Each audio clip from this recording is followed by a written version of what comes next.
আসসালামু আলাইকুম, আমি মোহাম্মদ সাদ্দাম হোসেন। আমরা অনেক সময় কম্পিউটারে বেশ কিছু সমস্যার সম্মুখীন হই। তার মধ্যে একটা সমস্যা হচ্ছে কোনো ফাইল ওপেন না হওয়া। আমার এই ভিডিওটি আপনি সম্পূর্ণ দেখুন। আপনার কম্পিউটারে যদি কোনো ফাইল ওপেন না হয়, আপনি অবশ্যই সেটাকে ওপেন করতে পারবেন। যেমন এই যে আমার পিকচার ফাইল, পিকচারটাকে ওপেন করলে অনেক সময় নোটপ্যাডে বা অনেক সময় ওপেন হয় না, বিভিন্ন ধরনের সমস্যার সম্মুখীন হয়। সেক্ষেত্রে এগুলোকে আমরা কিভাবে ঠিক করতে পারি? দেখেন, এগুলোকে আমরা দুইটা ভাবে ঠিক করতে পারি। একটা হচ্ছে সফটওয়্যার সেটআপ, অর্থাৎ আপনি কম্পিউটারে যে ফাইলটা আছে সেই ফাইলটাকে রিড করার মতো সফটওয়্যার সেটআপ আছে কিনা সেটা লক্ষ্য রাখা। দুই নম্বর হচ্ছে ফাইল রিডার ডিফাইন, অর্থাৎ আপনার কম্পিউটারে এই ফাইলটি ওপেন হবে, সেই সফটওয়্যারটি সেটআপ দেওয়া আছে, কিন্তু সেই সফটওয়্যারের সঙ্গে ফাইলটির লিংক আপ করা নেই, যার কারণে ফাইলটি ওপেন হতে পারতেছে না। সেই জন্য ফাইলকে তার রিডার ডিফাইন করে দিতে হয়। তো আমরা দুটো বিষয় সম্পর্কে জানবো আজকে।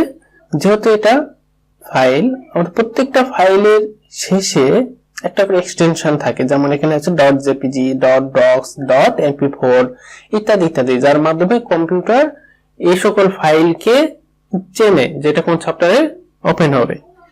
তাহলে আমাদের একটু হালকা ধারণা থাকা উচিত জেপিজি বা জেপিইজি এটা কি ধরনের ফরম্যাট হতে পারে পিকচারের জন্য।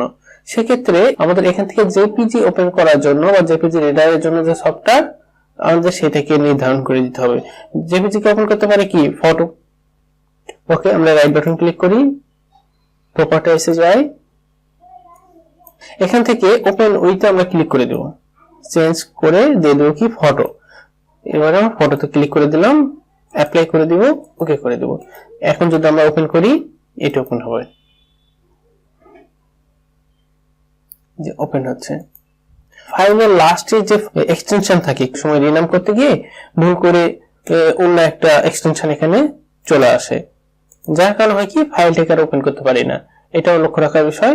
আমরা যে ফাইলটিকে এডিট করছিলাম বা নাম চেঞ্জ করছিলাম, সে ফাইলের এক্সটেনশনটা যেন ঠিক থাকে সেটা আমাদের লক্ষ্য রাখতে হবে। docx docs, yes। এরপরে দেখি আমরা এই যে ফাইলটা ডক্স ফাইল রিড করার জন্য আমরা কি করতে পারি, এখান থেকে প্রপার্টিসে যাব, প্রপার্টিস থেকে চেঞ্জ অপশনে যায়, কি করে দেব এটা মাইক্রোসফট ওয়ার্ড। যদি আপনার কম্পিউটারে মাইক্রোসফট ওয়ার্ড অর্থাৎ মাইক্রোসফট অফিস সেটআপ দেওয়া না থাকে, তাহলে কিন্তু আপনার এখানে মাইক্রোসফট ওয়ার্ড কথাটা শো করবে না। সেক্ষেত্রে আপনি কিন্তু ফাইলটাকে ওপেন করতে পারবেন না।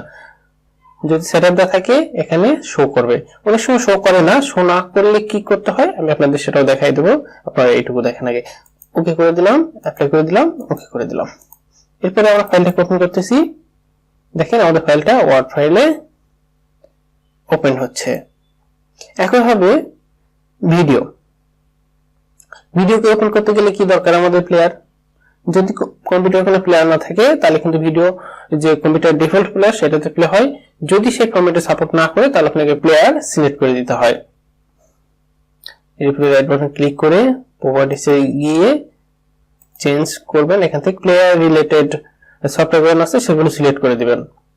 এখানে না থাকলে মোর অ্যাপসে যাবেন।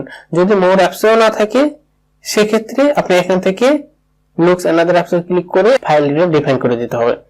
দেখেন আমরা প্রোগ্রামে যাব, এখান থেকে সার্চ করে নিব। দেখেন আমার সফটওয়্যার ছিল এমপিসি, চলে আসছে। এখানে রাইট বাটন ক্লিক করুন, ক্লিক করে ওপেন ফাইল লোকেশনে যাব। আমরা এখান থেকে আমরা লোকেশনটাকে সিলেক্ট করে দিতে হবে, অথবা লোকেশন এখান থেকে সিলেক্ট করতে না পারলে আপনি এখানে রাইট বাটনে ক্লিক করবেন, ক্লিক করে সেন্ড টু করবেন, করে ডিসপ্লেতে ক্রিয়েট শর্টকাট করে নেবেন, তাহলে আমাদের ফাইলটা চলে আসছে। এইভাবে মোটামুটি 70 থেকে 80% সফটওয়্যার কাজ করে, কিছু কিছু সফটওয়্যার কাজ করে না, খুবই কম। আমরা ভিডিওর উপরে রাইট বাটন ক্লিক করতেছি, চেঞ্জে ক্লিক করতেছি। আমি আগে বলছিলাম যে আপনাদের এখানে তখন কোনো প্লেয়ার আসবে না, যখন তখন এই পদ্ধতিটা অনুসরণ করবেন। আমার এখানে আছে, আমি এটা মনে করতেছি আমার এখানে নাই। দেখেন লুক অ্যানাদার থেকে ক্লিক করে আমরা চলে যাবো কোথায়, আমি ডেস্কটপে একটা শর্টকাট করে রেখেছিলাম, এই শর্টকাটে ক্লিক করলাম, ওপেন করে দিলাম। অ্যাপ্লাই করে দিব, ওকে করে দেব।